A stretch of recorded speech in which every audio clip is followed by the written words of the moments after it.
जो बीमारी यूरोप हमारे काउंटर पार्ट्स में 60-70 में आती है, वो इंडिया में 30s-40s में आती है। और अब तो हम देखते हैं कि यंग पर्सन 30s में भी हार्ट अटैक होते हैं, 40s में भी हार्ट अटैक होते हैं। ये इंडिया में सिनेरियो थोड़ा सा बाकियों से चेंज है। As far as Jammu and Kashmir is concerned, yes, there are certain diseases which are much more common in high altitude. Like hypertension is more common, then respiratory diseases are much more common, then complication heart failure is more common in high altitude. And एक और specific I want to say heart की disease होती है जिसको कहते हैं high altitude pulmonary edema. इसका मतलब है लोग नीचे से बिलो सी लेवल से सी लेवल से जब ऊपर जाते हैं उनको थोड़ा सा एक्लेमेटाइजेशन करना पड़ता है।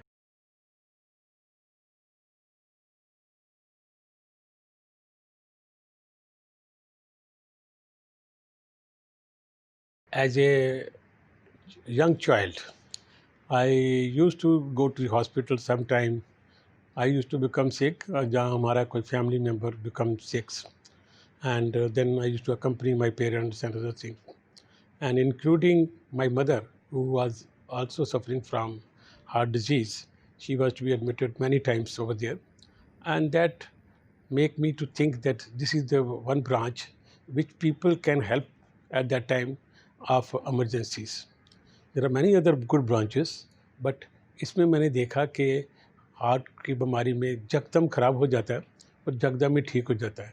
Many times my parents, my mother used to get admitted and be discharged after 2 to 3 days, and then we used to feel happy.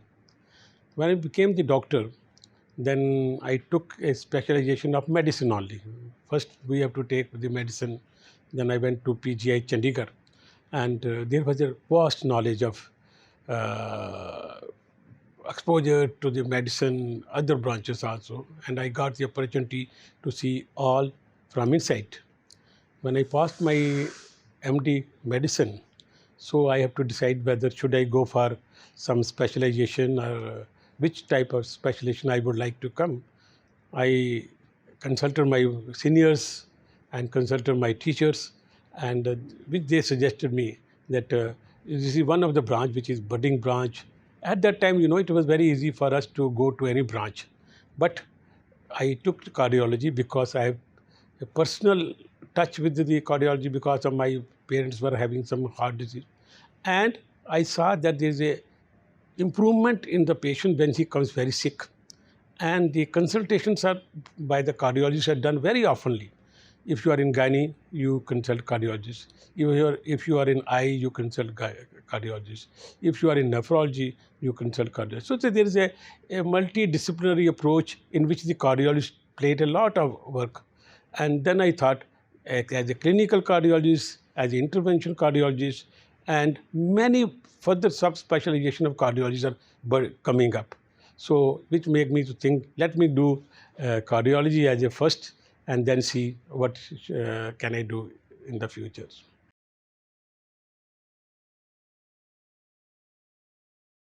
Preventive measures should be started much earlier. See, when the parents want to have a child, if the parents are suffering from some heart disease or other things, the prevention starts in utero, that we want to conceive a child, and whether the child will have some problems, if we are facing those problems, all things should be thought at that time. When the child is born, he should be immediately picked up to see whether there are some risk factors in that. If the parents have some risk factors, the chances of the children to develop heart disease like obesity, like diabetes, like hypertension, like some infection disorders which occurs after you go to school age, like rheumatic heart disease and other things. But you should start taking precautions right at childhood. Like जब आप आजकल सुनते हैं कि किसी को कोई मोटा हो गया, किसी का कोलेस्ट्रॉल बढ़ गया, किसी का हाइपरटेंशन हो गया, ये उसी दिन नहीं होते हैं. They have started already 10 years earlier than that when you start getting.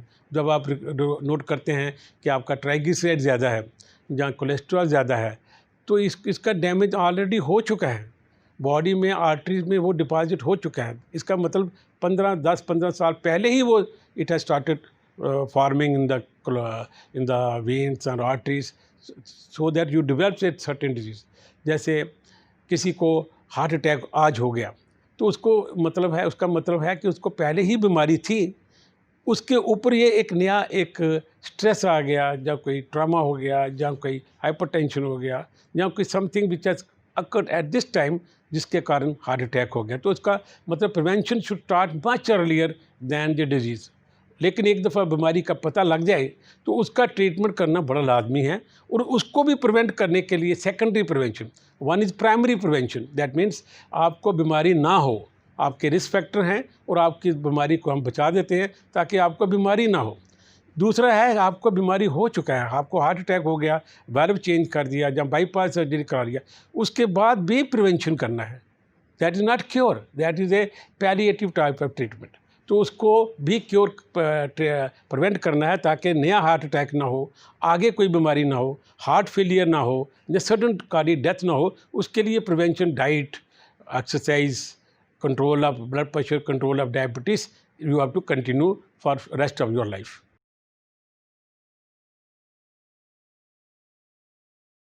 जब भी किसी को हार्ट की बीमारी, किसको कहते हैं कि हार्ट का बीमारी होती है, बच्चा है जिसको चलने में रुकावट है, सांस फूलता है, जब बच्चा दूध ठीक नहीं पीता है, जब बच्चे को थोड़ी थोड़ी देर के बाद स्वेटिंग हो जाती है, तो ये इन्फेंसी में जब बच्चा चल नहीं सकता तो उसको सिम्टम होंगे, जब उसका रंग नीला हो जाएगा, जहाँ वो दूध नहीं पी सकेगा, जहाँ वो दूध पीता है तो छोड़ देता है बीच में, जब थोड़ी थोड़ी देर के बाद उसको स्वेटिंग, फोरहेड के ऊपर स्वेटिंग हो जाती है, तो इसका मतलब बच्चा ग्रो नहीं कर रहा है, तो कुछ प्रॉब्लम उसको हो सकती है। जब बच्चा चलना शुरू करता है तो उसको चलने में प्रॉब्लम आती है, सांस फूलता है। जब बच्चा स्कूल में जाता है तो वो देखता है कि बाकी बच्चे तो अच्छी तरह खेलते हैं, लेकिन ये बच्चा जो है वो अच्छी तरह खेल नहीं सकता, उसको चलते चलते रुकना पड़ता है, या चलते चलते बैग उठाने में थोड़ी मुश्किलात पड़ती है, या किसी वक्त चक्कर आ जाता है, या सांस फूलना शुरू कर देता है। तो ये सिम्टम हैं चाइल्डहुड में। तो जैसे आदमी बड़ा होता है तो उसको क्या, आम तौर पर जो सिम्टम होते हैं वो एंजाइना सिम्टम कहते हैं। एंजाइना मतलब है कि एक पेन जो इस जगह पे प्रीकार्डियम एरिया में पेन हो, जहाँ वो लेफ़्ट शोल्डर में जाए, बाजू में जाए, जहाँ चिन पे जाए, जहाँ किसी वक्त वो पेट में भी आ सकती है।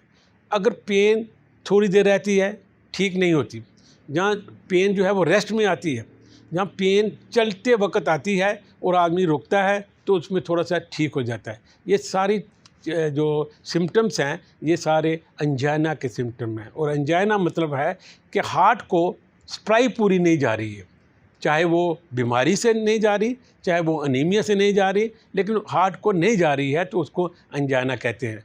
एंजाइना एक सिम्टम है, कॉमनेस्ट सिम्टम है जो हार्ट की बीमारी, हार्ट की नाड़ियों की बीमारी या इस्कीमिक हार्ट डिजीज़ में होता है। ये कई दफ़ा वेल्वेट डिजीज़ में भी होता है, कई दफ़ा अनीमिया में भी होता है, लेकिन ज़्यादातर देखा गया है कि 40 साल की उम्र के बाद किसी को कोलेस्ट्रॉल की वजह से, या डायबिटिक पेशेंट में, या हाइपरटेंशन पेशेंट में एंजाइना होना एक इस्कीमिक हार्ट डिजीज़ की निशानी है। तो उसका टेक केयर करना बहुत ज़रूरी है कि ताकि डॉक्टर की सलाह मशवरा ले और उसको बचा सके। ऐसे ही कई सिम्टम और भी होते हैं, जैसे पैल्पिटेशन। आप देखते हैं कि कई लोग कहते हैं मुझे धड़कन तेज़ हो गई और उसके बाद ठीक हो जाती है। दूसरा है, जब मुझे धड़कन होती है तो सांस फूलता है। तीसरा है, जब धड़कन होती है चक्कर आ जाता है, मैं गिर जाता हूँ, जहाँ मुझे चलते चलते आँखों के आगे धुंधला आ जाता है और मैं थोड़ी देर के लिए बैठ जाता हूँ, फिर मैं ठीक हो जाता हूँ। ये सारी निशानियाँ जो हैं ये हार्ट एलिमेंट की सिम्टम्स हैं। हाँ, जब सिम्टम ऐसी होती हैं फिर डॉक्टर के पास जाने से डॉक्टर देखता है ये हार्ट के रिलेटेड है जहाँ अनीमिया की वजह से है। तो ये कॉमन सिम्टम है, सांस फूलना, छाती में दर्द होना, चक्कर आना, पैल्पिटेशन होना, जहाँ चलने में रुकावट होना।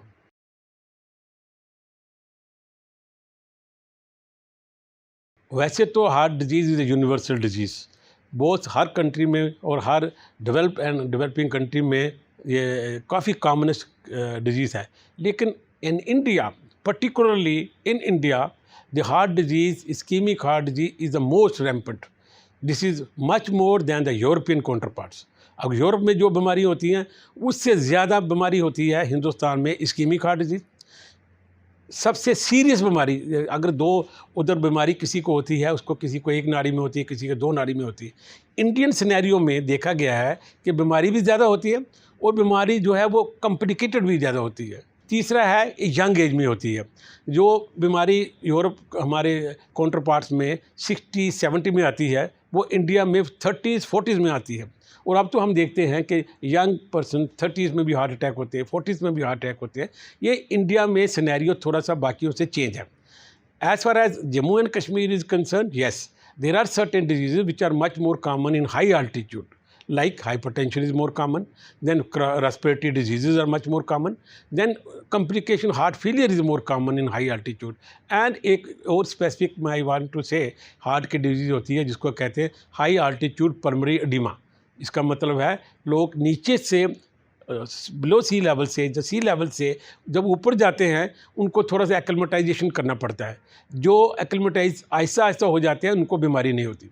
जो सडनली बाई एयर जाते हैं, आज ही जम्मू में हैं, कल वो लेह में पहुंच जाएंगे, उनको थोड़ा एक्लेमेटाइजेशन करने में टाइम लेता है। तो उनको जहाँ तो उनको ड्रग लेनी चाहिए, जहाँ उनको जाके उधर रेस्ट करना चाहिए, ताकि उनको pulmonary oedema is very dangerous condition. ये इसमें छाती में पानी आ जाता है, वो सडनली लोडेड लंग्स हो जाते हैं और सांस लेने में बहुत मुश्किल होती है और इसमें काफ़ी लोगों की डेथ भी हो जाती है। तो हाई अल्टीट्यूड जाने से पहले आपको थोड़ी सी प्रिकॉशन लेनी चाहिए। दूसरा है कि क्योंकि एक हमारा ये स्टेट जो है ये सर्द स्टेट है, इसमें बर्फ़ भी पड़ती है, ठंड भी होती है, हाई अल्टीट्यूड है, माउंटेन्स हैं, तो ऐसे हार्ट की डिजीज़ ठंडे विंटर में थोड़ी ज़्यादा हो जाती है। तो हमको थोड़ी प्रिकॉशन ज़्यादा लेनी चाहिए। विंटर में अर्ली मॉर्निंग पे सैर करने के लिए नहीं जाना चाहिए अगर आपको हार्ट का बीमारी है, या ब्लड प्रेशर है, या अनकंट्रोल्ड ब्लड प्रेशर है, या डायबिटिक पेशेंट है, there are more proned for heart attack. तो इनको थोड़ा सा ठंडे इलाके में हाई अल्टीट्यूड में थोड़ा सा अवॉइड करना चाहिए। जहाँ अगर बड़ा ज़रूरी जाना है तो प्रिकॉशन लेके जाना चाहिए।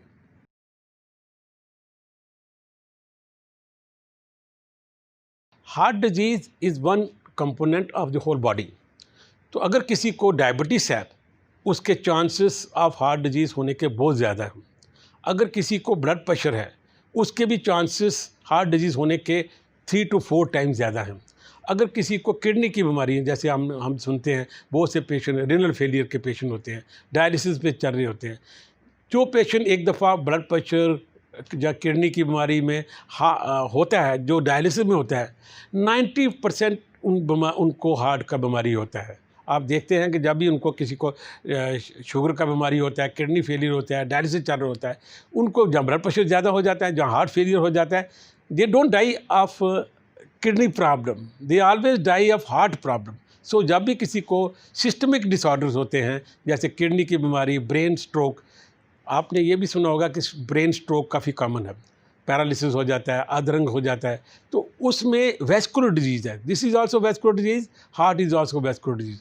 इनफैक्ट जो हार्ट की कार्डियोवैस्कुलर डिजीज़ में stroke is part of our disease which is common. तो स्ट्रोक वाले पेशेंट को भी हार्ट डिजीज़ काफ़ी कॉमन है, और हार्ट डिजीज़ वाले पेशेंट को स्ट्रोक ज़्यादा होता है, किडनी डिजीज़ ज़्यादा हो जाती है, डायबिटीज़ होती है। ऐसे कनेक्टिव टिश्यू डिजीज़ होती हैं कुछ, जिसमें हार्ट की इन्वायरमेंट ज़्यादा हो जाती है।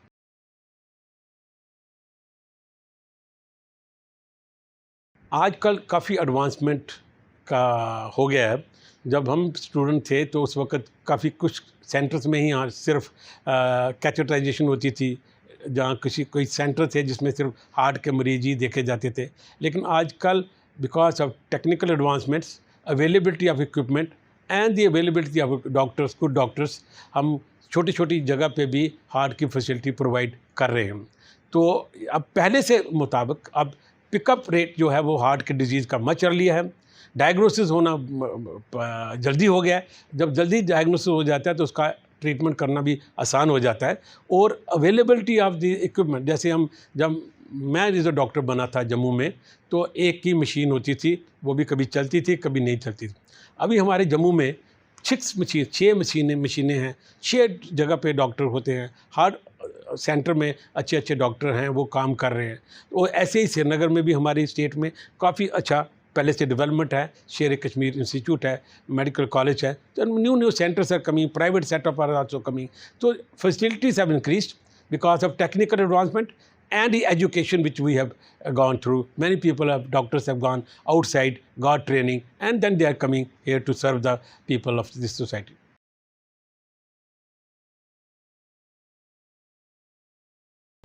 एक तो गवर्नमेंट अपने लेवल पे सारे कुछ ना कुछ करती रहती हैं, and they always take the advice of the cardiologist and the principal medical colleges too and the director health services to improve upon, because they project the problems and then they sort out by the government of Jammu and Kashmir or the government of India.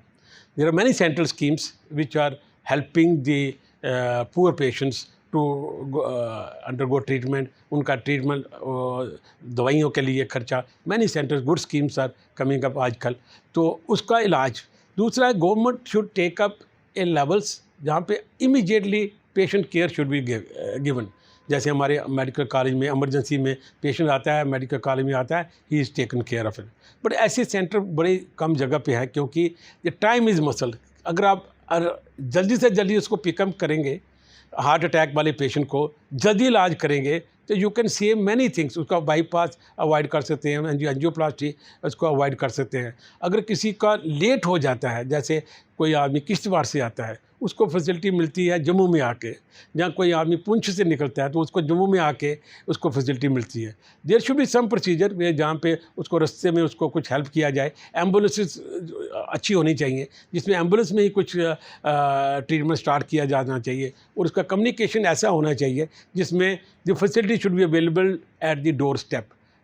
इसका मतलब जब भी patient अगर आता है तो उसको immediately the government की फैसिलिटी ऐसी होनी चाहिए कि it should be picked up and taken to the. ऐसे कई दफ़ा रश के कारण हमें थोड़ा सा as a doctor we also feel that we are not doing the justice as one should do it और वी शुड डू इट।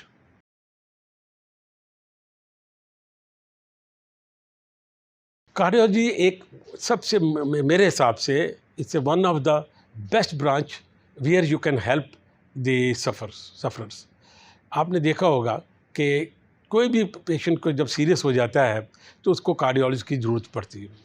तो budding cardiologist means they have to decide their interest, when a person does MD, he has to first do medicine and then he has to become a cardiologist. Ajkal cardiology is also not a cardiology, it is a multidisciplinary cardiology. Like person has to go to a pediatric cardiology, electrophysiology. After doing DM in cardiology, he has to pursue either intervention cardiology, pediatric cardiology, or electrophysiology, or pacemaker, or preventive cardiology.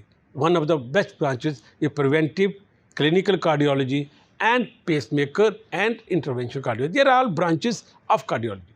So you become a cardiologist and then you decide whether I should continue with my preventive cardiology as a clinical cardiologist. Many times, after certain times, we feel that I'm not doing justice to this branch of cardiology, so I should pursue some other cardiology. So once you have become cardiologist, you have got many options to do it. So I personally feel one of the good branch of medicine is cardiology, and I think depending upon your interest, you should pursue the branch which you want to do it.